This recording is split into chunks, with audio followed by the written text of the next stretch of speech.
Hi friends, అందరూ ఎలా ఉన్నారు? బాగున్నారా? ఈరోజు నేను సింపుల్‌గా నా స్టైల్‌లో కోడిగుడ్డు బోండా ఎలా చేసుకోవాలో మీకు చూపిస్తాను. ఎప్పుడు తినే బోండాలు రొటీన్‌గా కాకుండా నా స్టైల్‌లో ఒకసారి చేసుకోండి మీరు కూడా. ఒక ఉల్లిపాయ తీసుకొని కట్ చేసి ముక్కలు ఇలా వేసుకోండి. అందులో కొంచెం కొత్తిమీర, కొంచెం కారం, కొంచెం పసుపు, కొంచెం ఉప్పు ఇవన్నీ వేసుకోవాలి. కొంచెం మిరియాల పౌడర్ కూడా వేసుకోండి. ఇప్పుడు 3 గుడ్లు తీసుకొని ఇందులో కొట్టి వేసేయండి. ఇప్పుడు అన్నీ బాగా కలుపుకున్నాక మన బ్రెడ్ ఉంటుంది కదా!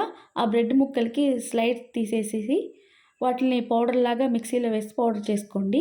ఇప్పుడు ఆ పౌడర్‌ని కూడా ఇందులో ఏసి బాగా బీట్ చేసుకోండి. ఓకేనా? ఇది పిల్లలకి కానీ, పెద్దలకి కానీ చాలా నచ్చుతుంది.